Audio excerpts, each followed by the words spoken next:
지금 여기서 당장 나가세요. 제 아들 돌잔치에 어머님이 계시니까 쪽팔려요.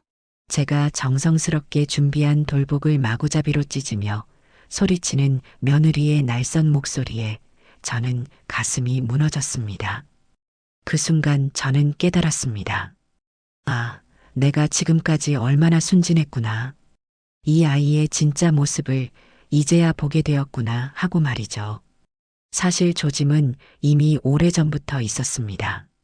제가 남편을 일찍 잃고 홀로 아들을 키우기 시작했을 때부터 작은 신호들이 하나둘씩 나타나고 있었던 것입니다. 새벽 5시 알람이 울리기 전에 이미 눈을 뜬 이정숙 씨가 있었습니다. 남편을 일찍 잃고 홀로 아들을 키우는 그녀에게는 잠이 사치였습니다. 씻지도 못한 채 급하게 나선 발걸음은 고급 아파트 단지를 향했습니다. 아줌마, 어제 바닥 청소 제대로 안 된 것 같은데요? 집주인 부인의 까다로운 목소리가 들려왔지만 이정숙 씨는 고개만 숙이며 다시 걸레를 들었습니다. 거친 손으로 바닥을 닦으면서도 그녀의 마음속에는 오직 하나뿐인 아들 민호를 향한 사랑만이 가득했습니다. 우리 민호만큼은 제대로 키워야 해. 아버지 없이 자라는 게 서러워서라도 남들보다 더 잘해줘야 해라는 생각으로 매일을 버텨내고 있었습니다. 하루 일과는 빡빡했습니다. 오전에는 가정부 일, 오후에는 식당에서 설거지와 청소, 저녁에는 또 다른 집에서 밤늦게까지 일해야 했습니다. 때로는 발이 퉁퉁 부어서 제대로 걷기도 힘들었지만 아들의 학비와 생활비를 생각하면 쉴 수가 없었습니다. 민호가 학교에서 돌아와 엄마 오늘도 늦었네요 라고 말할 때면 가슴이 찢어질 것 같았지만 엄마가 바빠서 미안해. 내일은 일찍 올게라며 웃어 보이곤 했습니다. 그렇게 10수년이 흘렀습니다. 민호가 대학을 졸업하고 괜찮은 회사에 취직했을 때 이정숙 씨는 정말 행복했습니다. 하지만 곧 새로운 고민이 생겼습니다. 바로 아들의 결혼 자금이었습니다. 어느 날 저녁 작은 원룸에서 이정숙 씨는 통장과 현금을 꺼내어 탁자 위에 놓고 계산기를 두드렸습니다. 아무리 계산해봐도 결혼 자금으로는 턱없이 부족했습니다. 그때 그녀는 큰 결단을 내렸습니다. 평생 살아온 집을 팔기로 한 것입니다. 집은 나중에 다시 마련하면 되지만 우리 민호 결혼만큼은 남부끄럽지 않게 해줘야 해. 신랑 측에서 준비 못했다고 창피 주면 안 되라고 혼잣말을 하며 부동산에 집을 내놓았습니다. 집이 팔리고 나서 이정숙 씨는 민호에게 결혼 자금을 건네주었습니다. 엄마, 이 돈 어떻게 마련했어요? 라고 묻는 아들에게 엄마가 모아둔 돈이야. 걱정하지 말라고 대답했습니다. 진실을 말하면 아들이 미안해할까 봐서였습니다. 그리고 드디어 며느리가 될 지훈 씨를 처음 만나는 날이 왔습니다. 이정숙 씨는 정말 기뻤습니다. 예쁘고 똑똑해 보이는 지훈 씨를 보며 우리 민호가 정말 좋은 사람을 만났구나라고 생각했습니다. 지훈 씨도 처음에는 어머니 정말 반갑습니다. 잘 부탁드려요라며 정중하게 인사했습니다. 결혼식 날 이정숙 씨는 생전 처음으로 비싼 한복을 맞춰 입었습니다. 아들의 결혼식만큼은 품위 있게 하고 싶었기 때문입니다. 식장에서 아들과 며느리가 절을 올릴 때 그녀는 눈물을 참을 수 없었습니다. 이제 우리 민호도 가정을 꾸리는구나. 지훈이가 우리 가족이 되는구나. 앞으로는 내가 이 아이를 친딸처럼 잘 돌봐줘야지라는 생각에 가슴이 벅찼습니다. 그날 받은 사람들의 축하 인사가 얼마나 기뻤는지 모릅니다. 결혼 후 이정숙 씨는 지훈 씨를 정말 친딸처럼 여겼습니다. 명절마다 정성스럽게 음식을 준비해서 가져다 주고 지훈 씨가 임신했을 때는 몸조리용 음식을 직접 만들어 날랐습니다. 그리고 손주 서준이가 태어났을 때는 정말 세상을 다 가진 기분이었습니다. 내 품에 안긴 이 아이가 우리 집안의 희망이구나라며 서준이를 보며 행복해했습니다. 하지만 이 모든 행복이 얼마나 허무하게 무너질지 그때의 이정숙 씨는 전혀 알지 못했습니다. 하지만 결혼 3년 차가 되면서부터 뭔가 이상한 기운이 감돌기 시작했습니다. 처음에는 사소한 것들이었습니다. 어느 날 이정숙 씨가 새벽부터 정성스럽게 준비한 미역국과 나물 반찬들을 가져갔는데 지훈 씨가 시큰둥한 표정으로 말했습니다. 어머니, 요즘 이런 음식들은 잘 안 먹어요. 너무 전통적이고 기름져서 건강에도 안 좋고요. 그리고 냉장고에 이미 음식이 많아서 버릴까봐 걱정이에요. 이정숙 씨는 당황했습니다. 예전에는 어머니 음식이 정말 맛있어요. 어떻게 이렇게 잘하세요? 라며 칭찬해주던 지훈 씨의 태도가 완전히 달라진 것입니다. 그래도 우리 민호는 어렸을 때부터 이런 음식 좋아했는데 라고 말하려다가 그만두었습니다. 더 이상한 것은 지훈 씨가 자꾸 이정숙 씨의 개인적인 것들에 관심을 보인다는 점이었습니다. 어머니, 혹시 강원도에 땅이 있으시다고 들었는데 맞나요? 그 땅 말고도 다른 재산은 없으세요? 서류들은 어디에 보관하고 계세요? 이런 질문들이 계속 반복되자 이정숙 씨는 뭔가 이상하다는 생각이 들기 시작했습니다. 어느 날 이정숙 씨가 화장실에 간 사이 지훈 씨가 그녀의 가방을 뒤지는 것을 목격했습니다. 황급히 서랍을 열어서 서류들을 찾아보고 심지어는 지갑 안까지 뒤져보고 있었습니다. 이정숙 씨가 화장실에서 나오자 지훈 씨는 아무 일 없었다는 듯이 행동했지만 그 순간 이정숙 씨는 며느리의 진짜 속마음을 알 수 있었습니다. 이 아이가 정말 내 재산을 노리고 있구나라는 확신이 들었습니다. 며느리의 눈빛에서 읽힌 것은 단순한 호기심이 아니라 노골적인 탐욕이었습니다. 특히 돈 이야기가 나올 때마다 지훈 씨의 눈이 번쩍이는 것을 보면서 이정숙 씨는 마음이 차가워지는 것을 느꼈습니다. 내가 지금까지 이 아이를 잘못 봤구나라는 생각이 들었습니다. 하지만 더 충격적인 것은 아들 민호의 태도였습니다. 엄마, 지훈이 말이 맞아요. 요즘 젊은 사람들은 그런 음식 잘 안 먹어요. 건강에도 별로 안 좋다고 하더라고요. 엄마가 너무 자주 오시니까 지훈이가 부담스러워해요. 신혼부부만의 시간도 필요하거든요. 민호는 언제나 아내 편이었습니다. 이정숙 씨가 아무리 서운함을 표현해도 엄마가 좀 더 이해해 주세요라고만 했습니다. 그 무렵 지훈 씨는 더욱 노골적으로 변했습니다. 이정숙 씨가 올 때마다 방안을 뒤지고 서류가 어디 있는지 계속 물어보고 심지어는 어머니, 혹시 통장 비밀번호 기억하세요? 요즘 건망증이 심해서 걱정되는데요 라며 금융정보까지 캐내려고 했습니다. 또한 어머니 집에 금고 같은 거 있으시죠?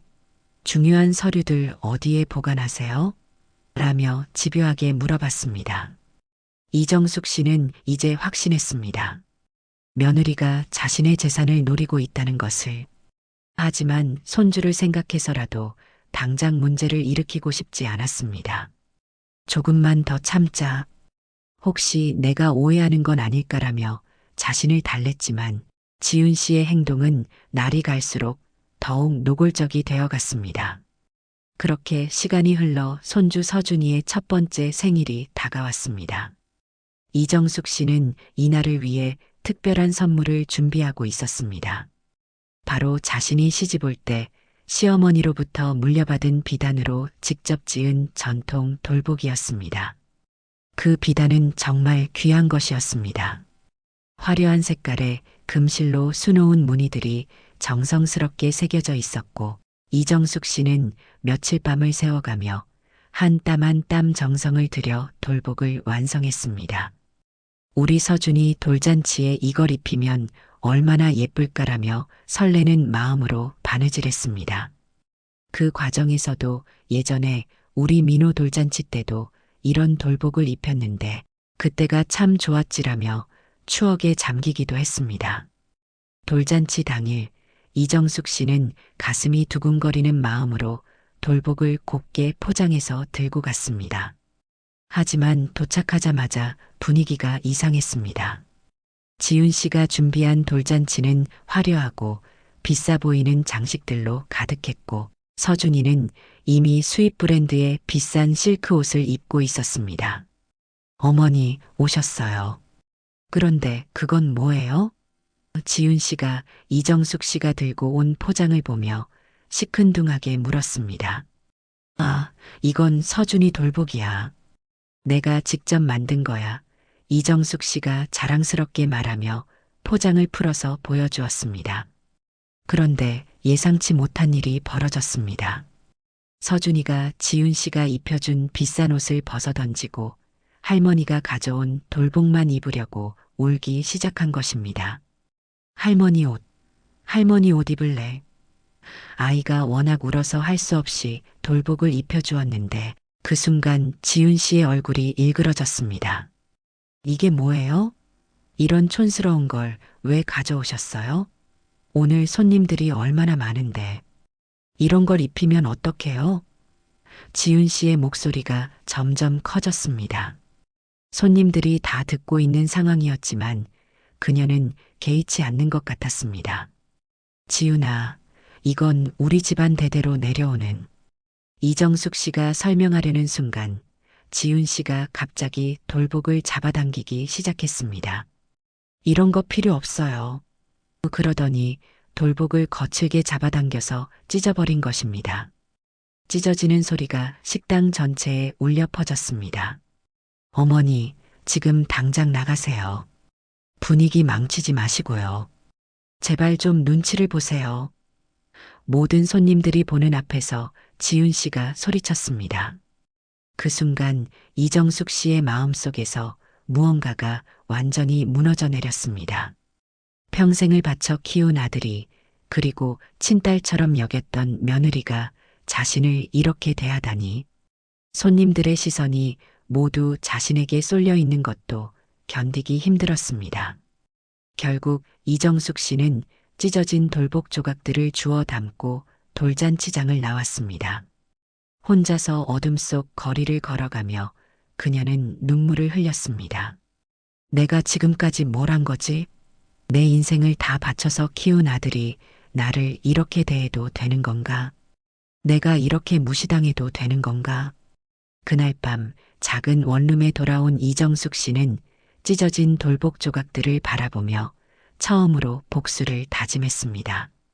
이제는 참지 않겠어. 내가 호락호락한 사람이 아니라는 걸 보여줘야겠어. 돌잔치 사건 이후 며칠 동안 이정숙 씨는 집에서 나오지 않았습니다. 전화도 받지 않고 문 앞에 놓인 음식도 그냥 두었습니다. 그녀는 거울 앞에 앉아 자신의 모습을 오랫동안 바라봤습니다. 주름진 얼굴, 거친 손, 그리고 지친 눈빛. 그동안 너무 순진했다는 생각이 들었습니다. 내가 왜 이렇게 당하고만 살았지? 며느리의 탐욕을 알면서도 그냥 참고만 있었던 내가 바보 같았어. 이제는 다르게 해야겠어. 이정숙 씨는 새로운 계획을 세우기 시작했습니다. 우선 며느리가 얼마나 탐욕스러운지, 그리고 아들이 얼마나 자신을 무시하는지 확실히 알아봐야 했습니다. 그리고 그들이 원하는 것을 역이용해서 함정에 빠뜨려야 했습니다. 일주일 후 이정숙 씨는 다시 아들 집을 찾아갔습니다. 하지만 이번에는 완전히 다른 모습이었습니다. 지훈아, 미안해. 할머니가 요즘 건망증이 좀 심해졌나 봐. 돌잔치 때 일은 잘 기억이 안 나네. 혹시 내가 실례를 했나? 지훈 씨는 깜짝 놀랐습니다. 예상했던 것과 완전히 다른 반응이었기 때문입니다. 화가 나서 따지러 온 줄 알았는데 오히려 기억을 못한다고 하니까 당황스러웠습니다. 아, 어머니. 괜찮으세요? 별일 아니었어요. 지훈 씨는 안도의 표정을 지었습니다. 그런데 지훈아, 나 요즘 서류 정리를 좀 해야겠더라. 근데 뭐가 뭔지 잘 모르겠어. 도와줄 수 있겠니? 나이가 드니까 이런 일들이 너무 어려워. 이정숙 씨가 힘없는 목소리로 말했습니다. 지훈 씨의 눈이 번쩍 켜졌습니다. 드디어 기회가 온 것입니다. 네, 어머니. 제가 도와드릴게요. 언제든지 말씀하세요. 그날부터 이정숙 씨는 완벽한 연기를 시작했습니다. 건망증이 심한 노인 행세를 하면서 지훈 씨가 원하는 정보들을 조금씩 흘려주기 시작했습니다. 내가 뭘 하려고 했더라? 이 서류가 뭐였지? 비밀번호가 뭐였더라? 이런 식으로 자연스럽게 연기했습니다. 하지만 지훈 씨가 보지 않을 때 이정숙 씨의 눈빛은 전혀 달랐습니다. 날카롭고 계산적인 눈빛이었습니다. 그녀는 이미 완벽한 계획을 세워놓고 있었습니다. 이제 너희들이 얼마나 탐욕스러운지 세상에 보여주겠어. 내가 호락호락한 줄 알았다면 큰 오산이야. 며칠이 지나자 지훈 씨는 완전히 안심한 듯 보였습니다. 시어머니가 정말 치매 기미가 있나 보네. 이제 내 마음대로 할 수 있겠어라고 생각하는 것 같았습니다. 민호도 엄마가 요즘 많이 약해지신 것 같아. 지훈이가 잘 챙겨줘서 다행이야라며 아내를 칭찬했습니다. 이정숙 씨는 속으로 씁쓸하게 웃었습니다. 내 아들도 이제는 완전히 저 여자 편이구나. 이정숙 씨는 연기력을 더욱 발휘했습니다. 내가 뭘 찾고 있었지? 이 열쇠가 뭐 여는 열쇠였더라. 통장을 어디다 뒀지? 이런 말들을 자연스럽게 하면서 지훈 씨의 반응을 살펴봤습니다.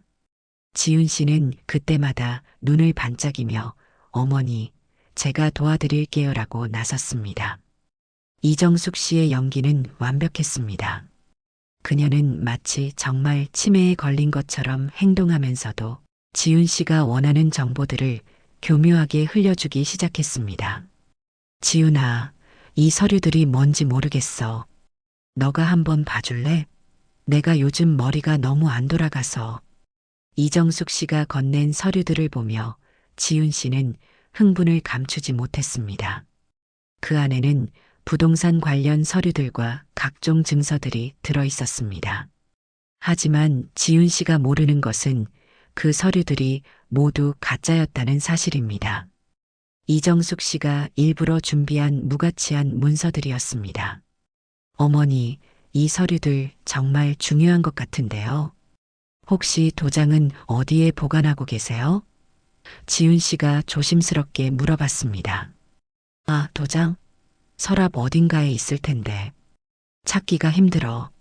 나이가 드니까 뭐가 어디 있는지도 모르겠어. 이정숙 씨가 건넨 도장 역시 가짜였습니다. 진짜 도장과 중요한 서류들은 이미 은행 금고에 안전하게 보관해 놓은 상태였습니다. 며칠 후 지훈 씨는 더욱 적극적으로 나오기 시작했습니다. 어머니, 혹시 이 서류들 정리하면서 명예 이전 같은 것도 생각해 보시는 게 어때요? 요즘 어머니 기억력이 많이 나빠지셔서 걱정이 되거든요. 명예 이전? 그게 뭐야? 이정숙 씨가 순진하게 물었습니다. 쉽게 말해서 어머니 재산을 제가 대신 관리해 드리는 거예요. 어머니가 실수로 서류를 잃어버리거나 하면 큰일이니까요. 지훈 씨의 눈빛에서 탐욕이 더욱 선명하게 드러났습니다. 어느 날 저녁 지훈 씨는 어두운 카페에서 부동산 브로커로 보이는 중년 남성과 만나고 있었습니다. 이 땅들을 팔고 싶은데요. 시어머니가 치매 기미가 있으셔서 명의만 잠깐 제게 넘겨주시기로 했어요. 어르신들이 워낙 고집이 세서 설득하는데 시간이 좀 걸렸지만 이제는 제 말을 잘 들으세요. 브로커는 서류들을 자세히 살펴보며 고개를 끄덕였습니다. 이 정도면 충분히 진행 가능할 것 같습니다. 다만 명의 이전 서류가 좀 더 필요할 것 같은데요. 그건 문제 없어요. 시어머니가 워낙 순진하셔서 제가 말하는 대로 다 해주실 거예요. 지은 씨는 자신만만하게 말했습니다. 하지만 그들이 모르는 것은 이정숙 씨가 이미 모든 것을 알고 있다는 사실이었습니다. 이정숙 씨는 집안 곳곳에 작은 녹음기와 카메라를 설치해 놓았습니다. 지훈 씨와 민호가 나누는 모든 대화, 브로커와의 통화 내용까지 모두 녹음되고 있었습니다. 이걸로 우리 인생 역전이야라고 말하는 지훈 씨의 목소리도 엄마가 워낙 단순하셔서 다행이야. 이제 우리가 모든 걸 관리하면 되라고 대답하는 민호의 목소리도 모두 선명하게 녹음되었습니다. 특히 충격적이었던 것은 아들의 말이었습니다. 지훈아, 엄마 치매 맞는 것 같아. 예전에는 그렇게 까다롭고 똑똑하시더니 이제는 정말 바보 같아 보여. 우리가 적당히 착취해도 모를 것 같은데? 이런 말들을 들으며 이정숙 씨의 가슴은 더욱 차가워졌습니다. 이정숙 씨는 모든 증거를 차곡차곡 모으고 있었습니다. 하지만 아직 때가 아니었습니다. 더 결정적인 증거가 필요했습니다. 그들이 실제로 불법 행위를 저지르는 현장을 잡아야 했습니다. 한 달이 더 지나자 지훈 씨는 더욱 대담해졌습니다. 이제는 아이의 명예 이전을 위한 서류까지 위조하기 시작한 것입니다. 하지만 그때 그녀가 알게 된 충격적인 진실이 있었습니다. 이정숙 씨가 가지고 있던 재산은 단순한 농지나 아파트가 아니었습니다. 남편이 생전에 사모펀드를 통해 매입해준 대기업 지분이었습니다. 그것도 곧 상장을 앞둔 IT 회사의 비상장 주식이었습니다. 지훈 씨가 우연히 발견한 진짜 서류에는 그 가치가 수십억 원에 달한다고 적혀 있었습니다. 이게 정말이야? 시어머니가 이런 어마어마한 재산을 가지고 계신 거야? 지훈 씨는 서류를 보며 손이 떨렸습니다. 이 정도 규모라면 평생 걱정 없이 살 수 있는 금액이었습니다. 그 순간부터 지훈 씨의 행동은 더욱 조급해졌습니다. 어머니, 정말 빨리 명예 이전을 해야 할 것 같아요. 혹시라도 사기꾼들이 노릴 수 있거든요. 제가 모든 걸 안전하게 관리해 드릴게요. 거의 매일같이 이런 말을 반복하며 이정숙 씨를 재촉했습니다. 민호도 아내와 한패가 되어서 어머니를 설득했습니다. 엄마, 지훈이 말이 맞아요. 엄마 혼자서는 이런 복잡한 일들 처리하기 어려우실 거예요. 우리가 대신 해드릴게요. 하지만 이정숙 씨는 여전히 잘 모르겠어. 조금만 더 생각해 볼게라며 시간을 끌었습니다. 그들의 조급함과 탐욕이 극에 달할 때까지 기다리고 있었던 것입니다. 그리고 드디어 결정적인 순간이 왔습니다. 지훈 씨가 서류를 위조해서 실제로 명예 이전을 시도하려 한 것입니다. 하지만 그 순간 예상치 못한 일이 벌어졌습니다.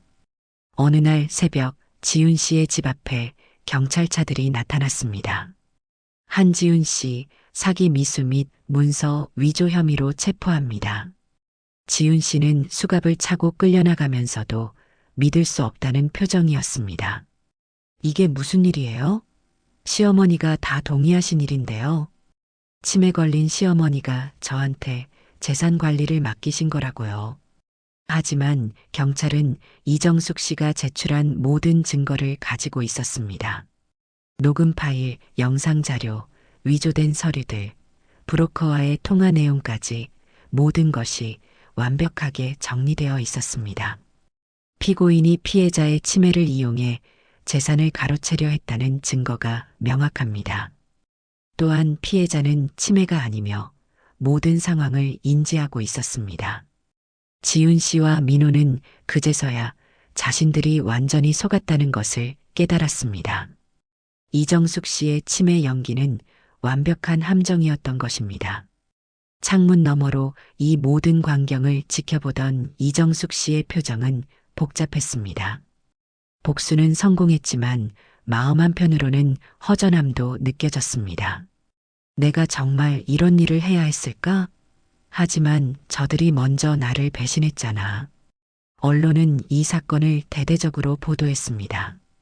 며느리의 탐욕이 부른 비극, 치매 연기로 사기 막은 시어머니, 수십억 대기업 지분을 노린 며느리 구속이라는 제목들이 신문 헤드라인을 장식했습니다. 지훈 씨의 체포 소식은 순식간에 온 동네에 퍼져나갔습니다. 인터넷 뉴스 댓글에는 요즘 며느리들 정말 무섭다. 시어머니가 너무 불쌍하다는 반응들이 쏟아졌습니다. 민호는 직장에서 동료들의 시선을 견디기 힘들어했습니다. 야, 너 아내가 그 사람이야? 와, 뉴스에 나온 거 맞아? 라는 말들을 들으며 하루하루가 지옥 같았습니다. 결국 회사에서 권고사직을 당했고 친구들과의 관계도 모두 끊어졌습니다. 엄마, 왜 이렇게까지 하셨어요? 가족끼리 이럴 필요가 있었나요? 민호가 어머니를 찾아와서 오열했지만 동시에 원망의 말도 섞어서 했습니다. 엄마가 며느리를 그렇게까지 몰아세우지 않았어도 되잖아요. 이제 우리 가족은 완전히 망가졌어요. 지훈이도 감옥에 가고 저도 직장 잃고 서준이는 어떻게 키워요? 이정숙 씨는 아들의 말을 들으며 마음이 아팠지만 동시에 화도 났습니다. 네가 처음부터 아내 편만 들지 말고 엄마 말도 좀 들었으면 이런 일이 일어났겠니? 내 아내가 얼마나 탐욕스러운지 알면서도 모른 척했잖아. 가장 안타까운 것은 손주 서준이었습니다. 아이는 갑자기 변한 상황을 이해하지 못했습니다. 엄마가 왜 집에 없는지, 왜 아빠가 매일 오는지, 왜 사람들이 자신을 이상하게 보는지 알 수 없었습니다. 할머니, 엄마는 언제 와요? 엄마가 보고 싶어요. 서준이의 맑은 눈을 보면서 이정숙 씨는 마음이 찢어질 것 같았습니다.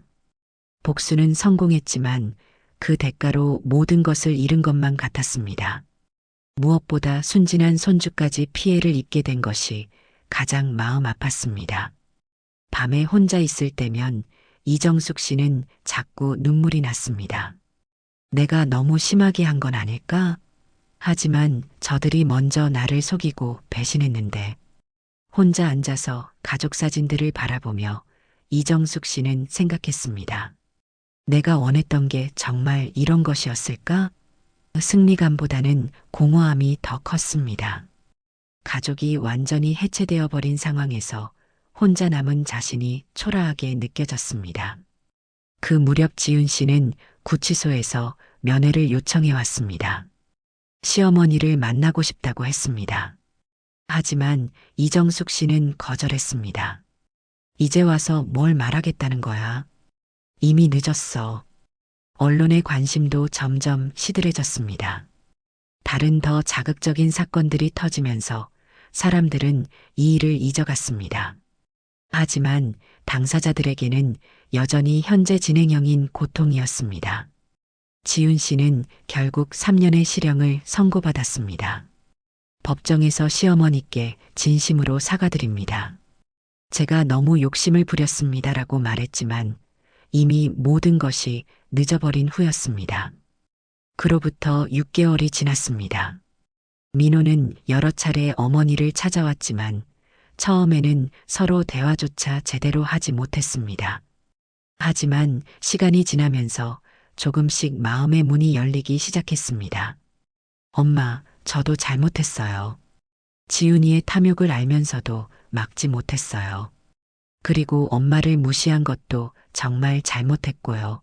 민호가 진심으로 사과했습니다. 이정숙 씨는 아들을 꽉 안아주었습니다. 너도 힘들었을 거야. 엄마도 너무 극단적으로 한 것 같아서 미안해. 이제 우리 다시 시작하자. 그리고 함께 새로운 계획을 세웠습니다.